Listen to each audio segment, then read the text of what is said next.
The Secret Doctrine by Elena Petrovna Blavatsky, a facsimile of the original edition of 1888, printed by the Cunningham Press, Alhambra, California. Volume 1, Cosmogenesis. Part 2, The Evolution of Symbolism in its approximate order, with explanatory sections.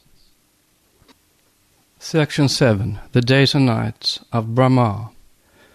This is the name given to the period called Manvantara, Manvantara, or between the Manus, and Pralaya, dissolution, one referring to the active periods of the universe, the other to its times of relative and complete rest, according to whether they occur at the end of a quote, day, unquote, or an quote, age, unquote, a life of Brahma. These periods, which follow each other in regular succession, also called kalpas, small and great, the minor and the mahakalpa, though, properly speaking, the mahakalpa is never a day, but a whole life or age of Brahma. For it is said in the Brahma Vaivata, chronologers compute a kalpa by the life of Brahma. Minor kalpas, as Samvarta and the rest, are numerous. In sober truth they are infinite, as they have never had a commencement. That is, there never was a first kalpa, nor will there ever be a last one in eternity. One pararda, in the ordinary acceptation of this measure of time, or half of the existence of Brahma in the present Mahakalpa, has already expired. The last kalpa was the Padma, or that of the golden lotus, the present one being Varaha, the boar incarnation or avatar. Note: there is a curious piece of information in the Buddhist esoteric traditions. The exoteric or allegorical biography of Gautama Buddha shows this great sage dying of indigestion of pork and rice, a very prosaic end indeed, having little of the solemn element in it. This is explained as an allegorical reference to his having been born in the boar, or Varaha-kalpa, when Brahma assumed the form of that animal to raise the earth out of the waters of space. And as the Brahmins descend direct from Brahma and are, so to speak, identified with him, and as they are at the same time the mortal enemies of Buddha and Buddhism, we have the curious allegorical hint and combination. Brahminism of the boar, or Varaha-kalpa, has slaughtered the religion of Buddha in India, swept it away from its face. Therefore Buddha, identified with his philosophy, is said to have died from the effects of eating of the flesh of a wild hog. The idea alone of one who established the most rigorous vegetarianism and respect for animal life, even to refusing to eat eggs as vehicles of a latent future life, dying of a meat indigestion, is absurdly contradictory and has puzzled more than one Orientalist. But this explanation, unveiling the allegory, explains all the rest. The Varhava, however, is no simple boar, and seems to have meant at first some antediluvian lacustrine animal delighting to sport in water. Vidyu Purana. End of note. By the scholar who studies the Hindu religion from the Puranas, one thing is to be especially noted. He must not take literally, and in one sense only, the statements therein found, since those which especially concern the Manvantaras or Kalpas have to be understood in their several references. So, for instance, these periods relate in the same language to both the great and the small periods, to Mahakalpas and to minor cycles. The Matsya, or fish avatar, happened before the Varaha, or boar avatar. The allegories, therefore, must relate to both the Padma and the present Manvantara, and also to the minor cycles which took place since the reappearance of our chain of worlds and earth. And as the Matsya avatar of Vishnu and Vaivasvata's deluge are correctly connected with an event that happened on our earth during this round, it is evident that while it may relate to pre-cosmic events in the sense of our cosmos or solar system, it has reference in our case to a distant geological period. Not even esoteric philosophy can claim to know, except by analogical inference, that which took place before the reappearance of our solar system and previous to our last Mahapralaya. but it teaches distinctly that after the first geological disturbance in the Earth's axis, which ended in the sweeping down to the bottom of the seas of the whole second continent, with its primeval races, of which successive, quote, Earths, unquote, or continents, Atlantis was the fourth, there came another disturbance by the axis, resuming as rapidly its previous degree of inclination, when the Earth was indeed raised once more out of the waters, and as above so it is below, and vice versa. There were, quote, gods, unquote, on earth in those days, gods and not men, as we know them now, says the tradition.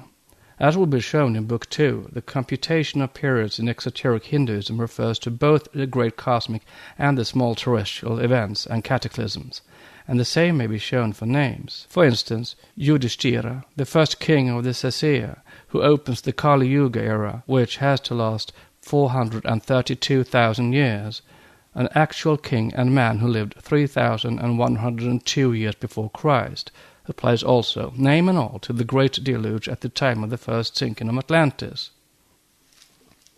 He is the Yudhishthira, born on the mountain of the 100 peaks, at the extremity of the world beyond which nobody can go, and immediately after the flood. See Royal Asiatic Society, Volume 9, page 364.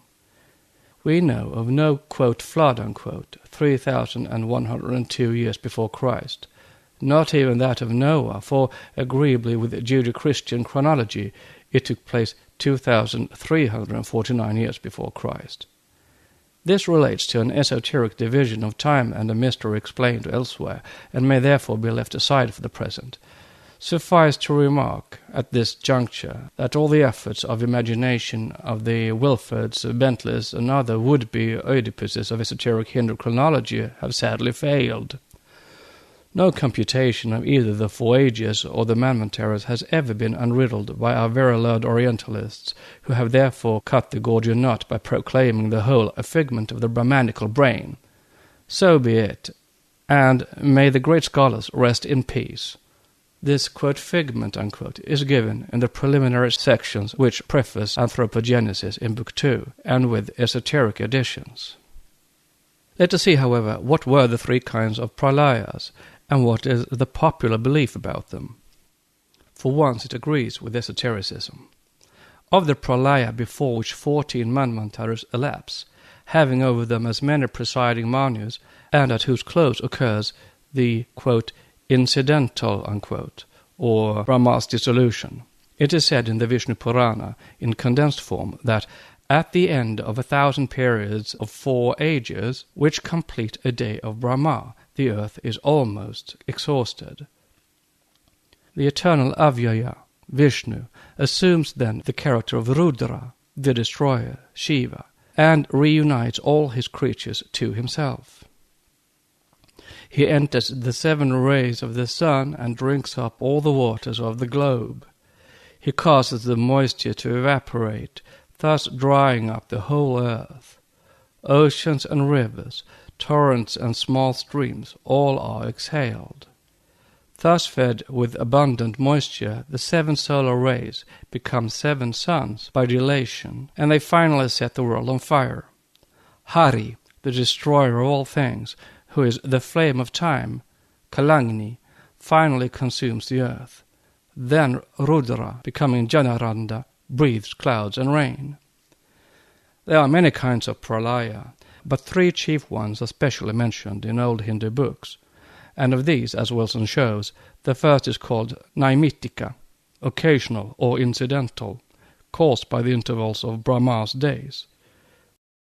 It is the destruction of creatures, of all that lives and has a form, but not of the substance which remains in status quo till the new dawn in that, quote, night, unquote. Note in the Vedanta and Nyaya Nimitta, from which Naimitika is rendered as the efficient cause, when antithesized with Upadana, the physical or material cause. The Sankhya Pradhana is a cause of inferior to Brahma, or rather Brahma being himself a cause, is superior to Pradhana. Hence incidental is wrongly translated and ought to be translated as shown by some scholars ideal cause, and even real cause would have been better. End of note. The other is called Prakritika and occurs at the end of the age or life of Brahma, when everything that exists is resolved into the primal element, to be remodeled at the end of that longer night. But the third, Adyantika, does not concern the worlds of the universe, but only the individualities of some people. It is thus individual pralaya or nirvana, after having reached which there is no more future existence possible, no rebirth till after the Mahapralaya. The latter night, lasting as it does 311,040,000,000,000 years, and having the possibility of being almost doubled in case the lucky Jivanmukti reaches nirvana at an early period of a Manvantara, is long enough to be regarded as eternal, if not endless. The Bhagavata 12, chapter 4, verse 35, speaks of a fourth kind of pralaya, the nitya or constant dissolution, and explains it as the change which takes place imperceptibly in everything in this universe from the globe down to the atom, without cessation. It is growth and decay, life and death. When the Mahapralaya arrives, the inhabitants of Svarloka, the upper sphere, distributed by the conflagration, seek refuge with the Pitris, their progenitors, the Manus, the seven Rishis, the various orders of celestial spirits, and the gods, in Maharloka. When the latter is reached also, the whole of the above enumerated beings migrate in their turn from Maharloka and repair to Janaloka in their subtile forms, destined to become re-embodied in similar capacities as their former, when the world is renewed at the beginning of the succeeding Kalpa. Vayu Purana. These clouds, mighty in size and loud in thunder, fill up all space, Nabashtala, goes on Vishnu Purana, Book 6, Chapter 3. Showering down torrents of water, these clouds quench the dreadful fires, and then they rain uninterruptedly for 100 divine years, and deluge the whole world solar system. Pouring down in drops as large as dice, these rains overspread the earth and fill the middle region, Bhuvaloka, and inundate heaven. The world is now enveloped in darkness, and all things animate or inanimate having perished, the clouds continue to pour down their waters, and the night of Brahma reigns supreme over the scene of desolation. This is what we call in the esoteric doctrine a solar pralaya. When the waters have reached the region of the seven rishis, and the world, our solar system, is one ocean, they stop. The breath of Vishnu becomes a strong wind, which blows for another 100 divine years until all clouds are dispersed. The wind is then reabsorbed, and that of which all things are made, the Lord by whom all things exist, he who is inconceivable, without beginning, the beginning of the universe, reposes, sleeping upon Sesha, the serpent of infinity, in the midst of the deep.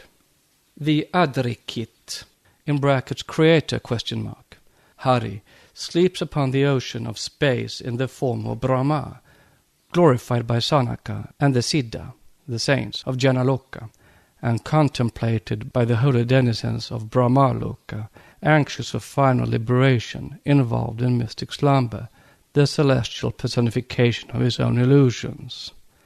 Note on Sanaka. The chief Kundra or virgin god, Adrian Kochan, who refuses to create, a prototype of Saint Michael who refuses to do the same. End of note. This is the Pratisankara, in brackets dissolution, termed incidental because Hari is its incidental ideal cause. Note. See concluding lines in section Chaos, Theos, Cosmos. End of note. When the universal spirit wakes, the world revives. When it closes his eyes, all things fall upon the bed of mystic slumber. In like manner, as 1,000 great ages constitute a day of Brahma, in the original it is Padma Yoni, the same as Abhya Yoni, lotus-born, not Brahma, so his night consists of the same period. Awaking at the end of his night, the unborn creates the universe anew, from Vishnu Purana. This is, quote, incidental, unquote, pralaya. What is the elemental dissolution? When by the earth and fire, says Parashara to Maitreya, all the worlds and pachalas, hells, are withered up, the progress of elemental dissolution is begun. Noton are withered up. This prospect would hardly suit Christian theology, which prefers an eternal, everlasting hell for its followers. End of note. Then, first the waters swallow up the property of earth, which is the rudiment of smell, and earth deprived of this property proceeds to destruction and becomes one with water. When the universe is thus pervaded by the waves of the watery element, its rudimentary flavor is locked up by the elements of fire, on account of which the waters themselves are destroyed and become one with fire, and the universe is therefore entirely filled with flame, ethereal, which gradually overspreads the whole world. While space is one flame, the element of wind seizes up the rudimentary property of form, which is the cause of light, and that being withdrawn, pralina, all becomes of the nature of air. The rudiment of form being destroyed, and vibhashvasu, in brackets fire, deprived of its rudiment, air extinguishes fire and spreads over space, which is deprived of light when fire merges into air. Air then, accompanied by sound, which is the source of ether, extends everywhere throughout the 10 regions, until ether seizes upon cohesion, sparsha, in brackets touch, its rudimental property, by the loss of which air is destroyed, and ka remains unmodified. Devoid of form, flare, touch, spasa, and smell, it exists embodied, murtimat, and vast, and pervades the whole space. Akasha, whose characteristic property and rudiment is sound, in brackets the word, occupies the whole continent of space. Then the origin, in brackets noumenon, of the elements, butadi, devours sound, collective demergers, and the hosts of Dayankochans, and all the existing elements are at once merged into their original. Note: the term elements must be understood here to mean not only the visible and physical elements, but also that which St. Paul calls elements, the spiritual intelligent potencies, angels and demons in their manvantaric form. End of note.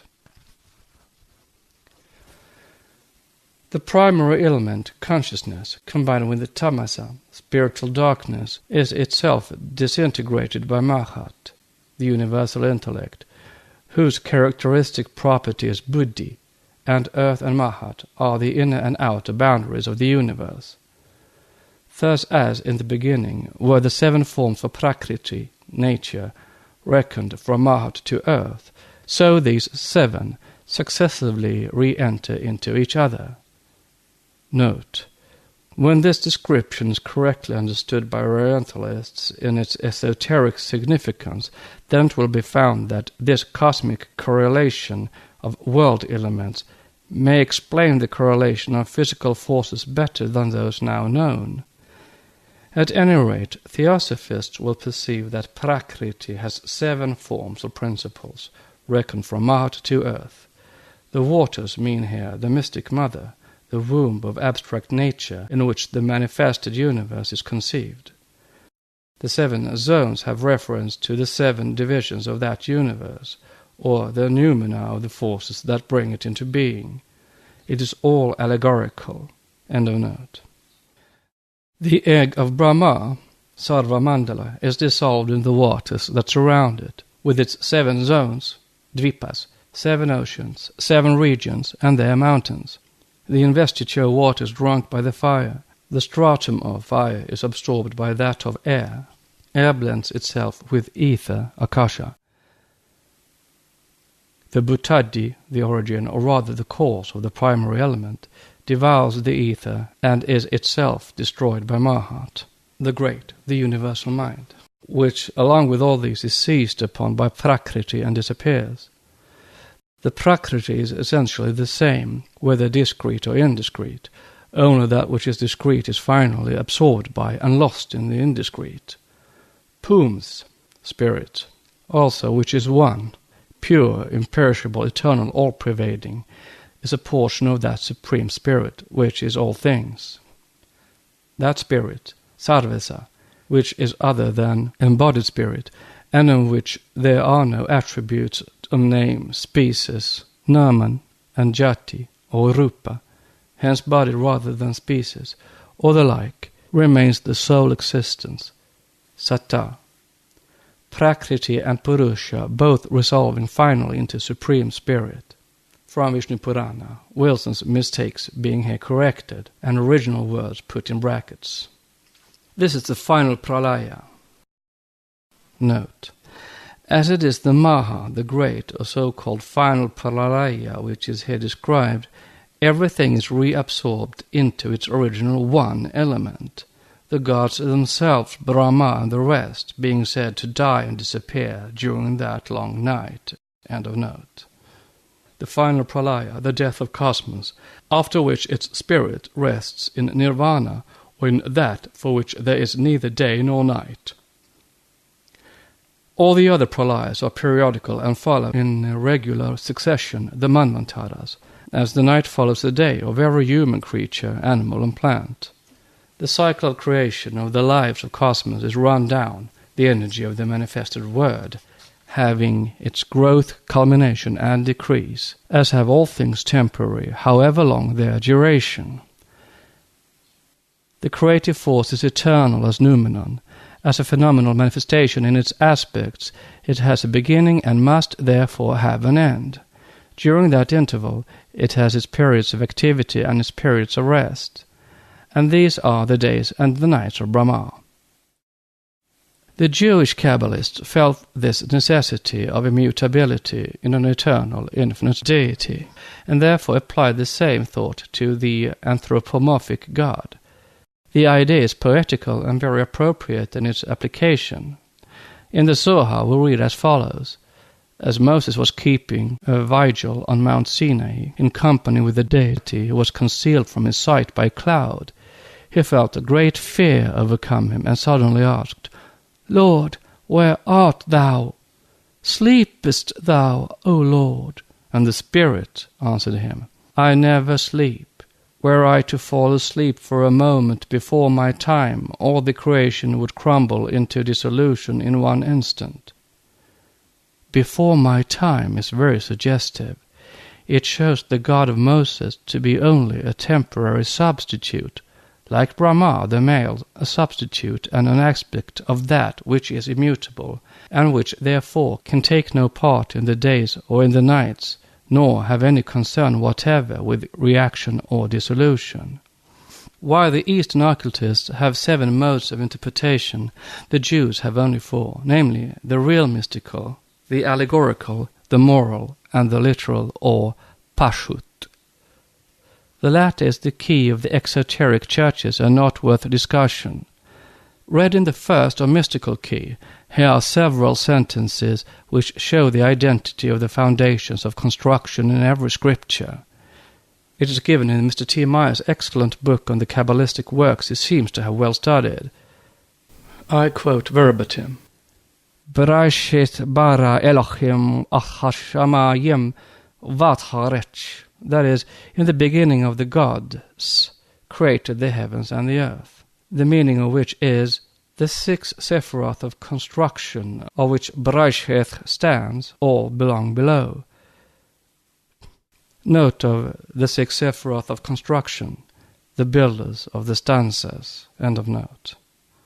It created 6, and on these stand all things, and those depend upon the 7 forms of the cranium up to the dignity of all dignities. And the second earth does not come into calculation, therefore it has been said, and from it, the earth, which underwent the curse, came it forth. It, the earth, was without form and void, and darkness was over the face of the abyss, and the spirit of Elohim was breathing me-rechafath, that is, hovering, brooding over, moving. 13 depend on 13 forms of the most worthy dignity. 6,000 years hang, are referred to in the first 6 words. The 7th thousand, the millennium, above it, the cursed earth, is that which is strong by itself, and it was rendered entirely desolate during 12 hours, 1 day, as is written. In the 13th, it, the deity, shall restore all, and everything shall be renewed as before, and all those 6 shall continue, etc. Kabbalah, page 233, from Sifra Zeniuta, 101, paragraph 16-9. The Sephiroth of construction are the 6 Giankochans, or Manus, or Prajapati, synthesized by the 7 Braisheth, the first emanation, or Logos, and who are called, therefore, the builders of the lower or physical universe. All belong below. These 6, the 6-pointed star with a dot in it, whose essence is of the 7th, are the Apadi, the base or fundamental stone on which the objective universe is built, the noumenoi of all things. Hence they are at the same time the forces of nature, the 7 angels or the presence, the 6th and the 7th principles in man, the spiritual psychophysical spheres of the septenary chain, the root races, etc., etc. They all depend upon the 7 forms of the cranium, up to the highest. The second earth does not come into calculation, because it is no earth, but the chaos or abyss of space in which rested the paradigmatic or model universe in ideation of the oversoul brooding over it. The term curse is here very misleading, for it means simply doom or destiny, or that fatality which sent it forth into the objective state. This is shown by that earth under the curse being described as without form and void, in whose abyssal depths the breath of the Elohim, collective logoi, produced or photographed the first divine ideation of the things to be. This process was repeated after every pralaya before the beginnings of a new manvantara, or period of sentient individual being. 13 depend on 13 forms, refers to the 13 periods personified by the 13 Manus, with Swayambhuva the 14th, 13 instead of 14 being an additional veil. Those 14 Manus who reign within the term of a Mahayuga, a day of Brahma, these 13-14 of the objective universe depend on the 13-14 paradigmatic ideal forms. The meaning of the 6,000 years, which hang in the first 6 words, has again to be sought in the Indian wisdom. They refer to the primordial 6, or 7, kings of Edom, who typify the world or spheres of our chain during the first round, as well as the primordial men of this round. They are the septenary pre-Adamic, or before the third separated race, the first root race. As they were shadows and senseless, they had not eaten yet of the fruit of the tree of knowledge. They could not see the pargufim, or face could not see face. Primeval men were unconscious. Therefore the primordial 7 kings died, that is, were destroyed. Vide Sifra Zeniuta. Now who are they? They are the kings who are the 7 rishis, certain secondary divinities, Sakra, Indra, Manu, and the kings, his sons, who are created and perish at one period, as said in Vishnu Purana, Book 1, Chapter 3.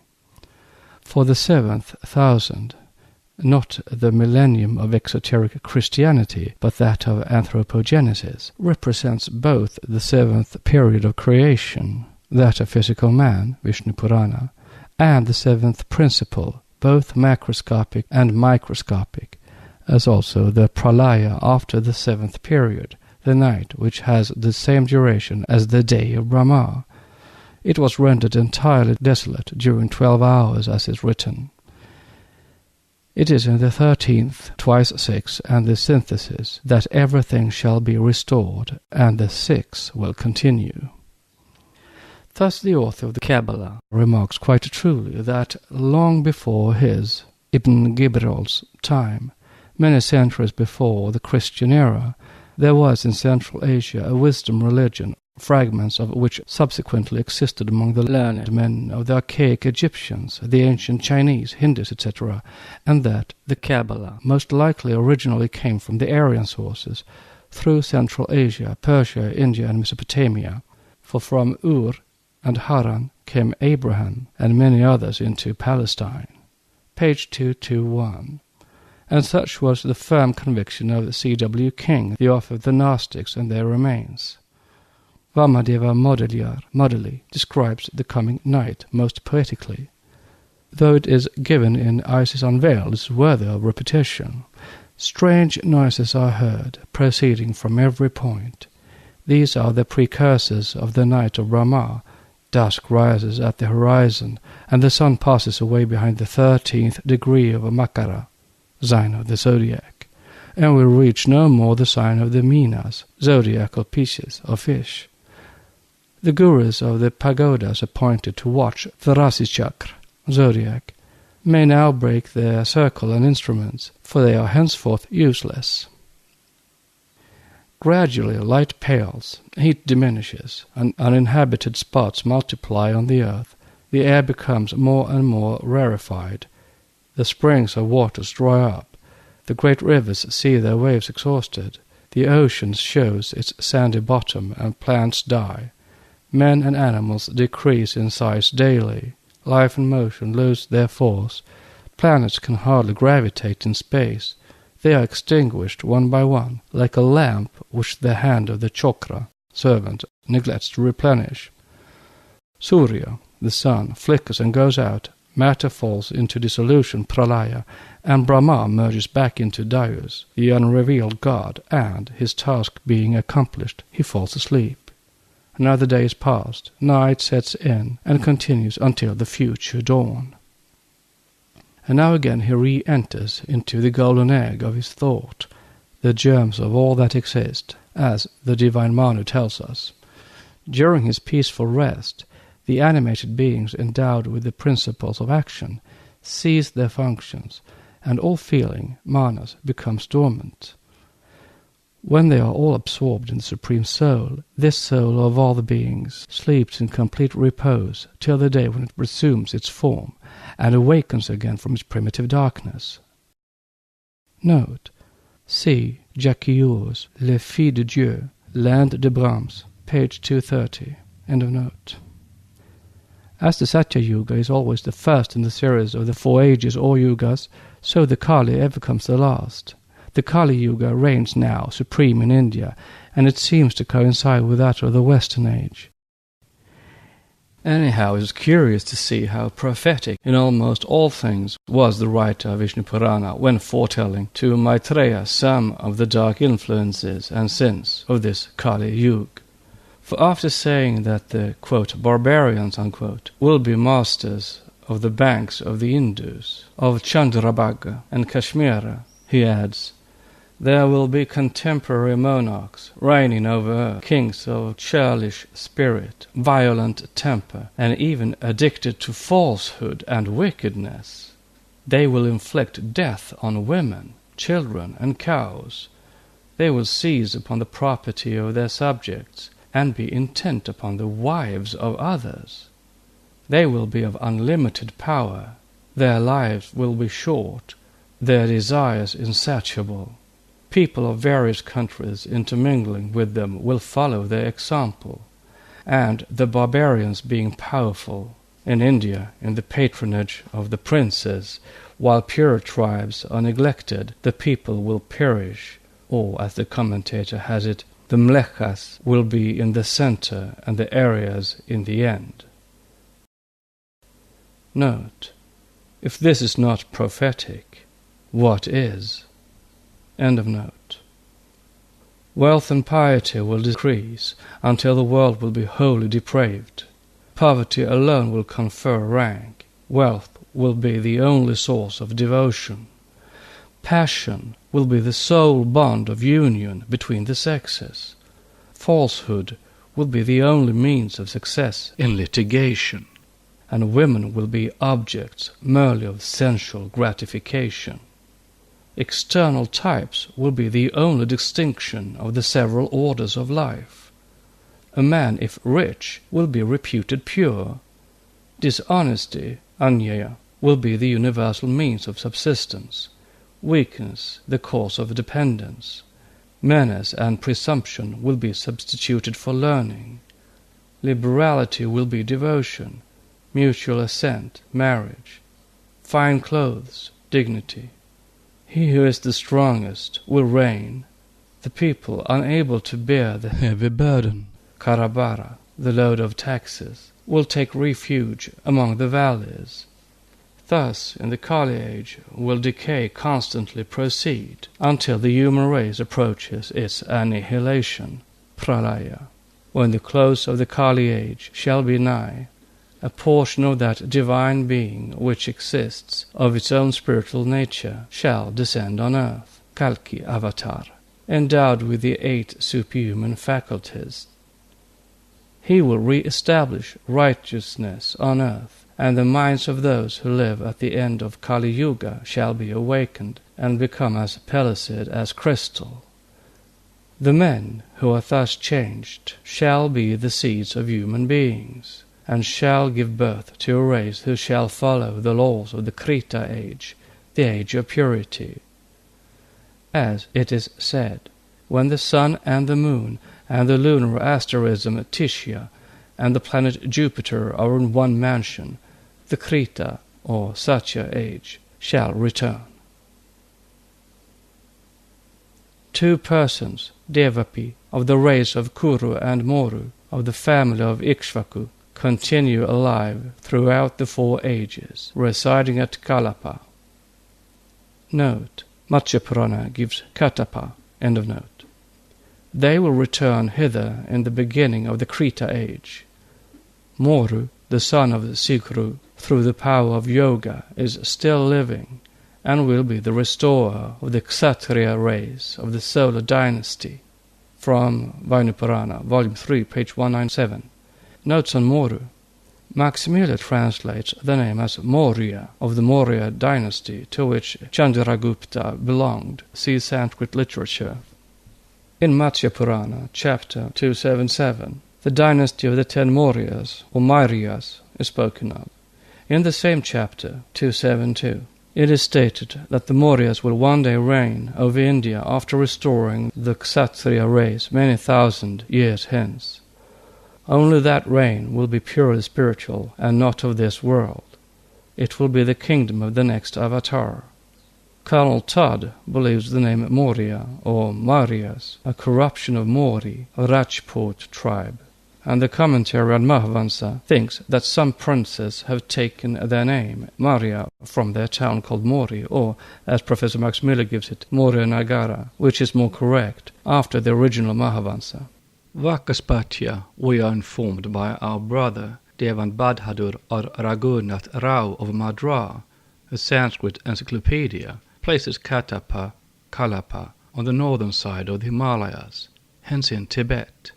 The same is stated in chapter 12, Skanda, of Bhagavat, volume 3, page 325.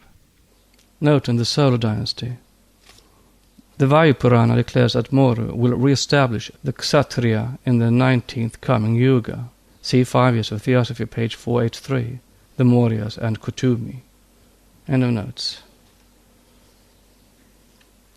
Whether right or wrong with regard to the latter prophecy, the quote blessings unquote of Kali Yuga are well described and fit in admirably even with that which one sees and hears in Europe and other civilized and Christian lands in full 19th and at the dawn of the 20th century of our great era of so-called enlightenment. Next section is section 8, the lotus as a universal symbol.